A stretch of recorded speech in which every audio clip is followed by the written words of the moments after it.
కొడంగల్ నియోజకవర్గం దౌలతాబాద్ మండల్ కొడంగల్ నియోజకవర్గ మీడియా మిత్రులకు నా నమస్కారం.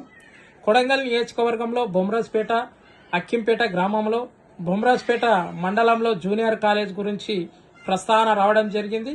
మరి అక్కడ జూనియర్ కాలేజీ ఏదైతే లేకున్నా కూడా బొమ్రాజ్పేటలో కానీ అక్కింపేటలో కానీ లెక్చరర్ పోస్టులు నియమించడం జరుగుతున్నది. మరి దౌలతాబాద్ మండలంలో జూనియర్ కాలేజీ మాజీ ఎమ్మెల్యే పట్నం నరేందర్ రెడ్డి గారు తీసుకొచ్చిన తర్వాత 2 years కాలేజ్ రన్ చేయడం జరిగింది. కానీ మరి ఇక్కడున్న దౌలతాబాద్ మండల కాంగ్రెస్ నాయకులారా మరి మీరు ఏం చేస్తుర్రు? మన దౌలతాబాద్ మండల్ జూనియర్ కాలేజీ 2 సంవత్సరాలు బీఆర్ఎస్ గవర్నమెంట్ ఉన్నప్పుడు మన పట్నం నరేందర్ రెడ్డి గారి సహకారంతో అక్కడ జూనియర్ కాలేజ్ తీసుకొచ్చి 100 మంది స్టూడెంట్స్ కాలేజీ రన్ చేస్తుంటే ఇప్పుడు ఆ కాలేజీ నడుపుకోలేని స్థితిలో ఈరోజు కొడంగల్ నియోజకవర్గం సీఎం రేవంత్ రెడ్డి గారు కావచ్చు, అదేవిధంగా తిరుపతి రెడ్డి గారు కావచ్చు, దౌలతాబాద్ మండలి ఏ పాపం చేసింది? మీ కాంగ్రెస్ పార్టీకే కదా 5,000 మెజార్టీ ఇచ్చింది. 5,000 మెజార్టీ ఇచ్చినందుకు ఈరోజు జూనియర్ కాలేజ్ తీసుకుపోయి బొమ్రాజ్పేటలో ఇస్తున్నారా, మరి అక్కింపేటలో నియమిస్తున్నారా? ఒక్కసారి గమనించండి.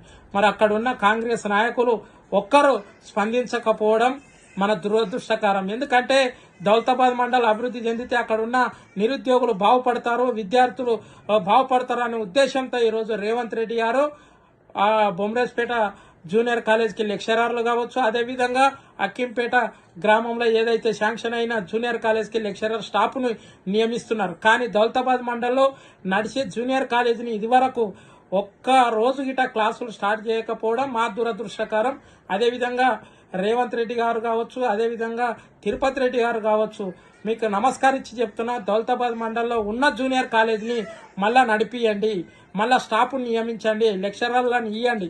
ఏదైతే బొమ్రాజ్పేటకి ఇస్తున్నారో, ఏదైతే అక్కింపేటకి ఇస్తున్నారో అదే దౌలతాబాద్ మండలంలో జూనియర్ కాలేజీ రన్ అయ్యే విధంగా చూడండి. కానీ అక్కడున్న ఖాళీను బంద్ చేసి కొడంగల్ జూనియర్ కాలేజీకి పంపిస్తున్నారు. మరి అక్కడ దౌలతాబాద్ మండల్లో కాంగ్రెస్ నాయకులు మరి ఏం చేస్తున్నారు? గాడిది పండు దమ్ముతున్నారా? మరి ఏం చేస్తున్నారు?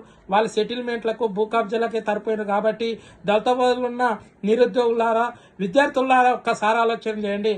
మనం ఉద్యమం చేసి తెలంగాణ రాష్ట్రంలో మాజీ ఎమ్మెల్యే పట్నం నరేందర్ రెడ్డి గారి సహకారంతో జూనియర్ కాలేజీ తీసుకొస్తే ఇప్పుడున్న జూనియర్ కాలేజీని నడవలేక కొడంగల్కి తీసుకుపోవడం జరిగింది. కానీ ఏదైతే బొమ్రాజ్పేటలో తెచ్చిండో జూనియర్ కాలేజీని అదే అక్కింపేటలో ఏదైతే రేపు రవీంద్ర భారతిలో లెక్చరర్స్ పోస్ట్ చేస్తున్నాడు.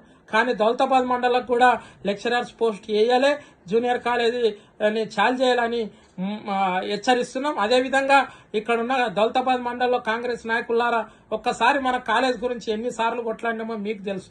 కానీ ఉన్న కాలేజీని మీ సీఎం గారికి చెప్పండి. సీఎం ఏం తలుచుకుంటే అది అవుతుంది. జూనియర్ కాలేజ్కి వెంటనే లెక్చరర్స్ని నియమించాలని నేను దౌలతాబాద్ మండల ప్రజల తరపున, విద్యార్థుల తరపున, అదేవిధంగా నిరుద్యోగుల తరపు నుంచి హెచ్చరిస్తున్నాను. అదేవిధంగా ఇక్కడున్న కాంగ్రెస్ నాయకులు మరి ఏం చేస్తున్నారు? మరి మీరే సీఎం గారికి మండలం నుంచి 5,000 మెజార్టీ ఇచ్చిన దౌలతాబాద్ మండలంలో జూనియర్ కాలేజ్ నడకపోవడం అంటే మీ దురదృష్టకరం. ఎందుకంటే ఒక్కసారి మీరు కాంగ్రెస్ నాయకులు పెద్ద పెద్ద గప్పలు కొడతారు. మరి ఇప్పుడు ఏం చేస్తున్నారు? ఏం చేస్తున్నారు మీరు? మరి సీఎంని అడగొచ్చు కదా. మరి వేరే మండల్లో లెక్చరర్లు ఎట్లు ఇస్తారో మన మండల్లో ఎందుకు ఇయ్యారని పెద్ద పెద్ద నాయకులు ఉండరు దౌలతాబాద్లో. ఏ కాంపిటీషన్ వచ్చినా మీరే కదా, ఏం మాట్లాడినా కాంగ్రెస్ నాయకులు. కాబట్టి కాంగ్రెస్ నాయకులు ఒక్కసారి మీరు ఆలోచించాలి. మన భవిష్యత్తు, మన పిల్లల భవిష్యత్తు కోసం ఈరోజు జూనియర్ కాలేజీలు నడపాలి, లెక్చరర్లను వెంటనే వేయాలని. లేదా వేయని పక్షంలో పెద్ద ఎత్తున బీఆర్ఎస్ పార్టీ నుంచి విద్యార్థి లోకాన్ని పెద్ద ఎత్తున ధర్నా చేస్తామని మనం చేసి అవకాశం ఇచ్చిన మీడియా మిత్రులందరికీ ధన్యవాదాలు తెలియజేస్తూ మేంచుకుంటున్నాను. జై తెలంగాణ, జై కేసీఆర్, జై నరేందర్ అన్న. Thank you.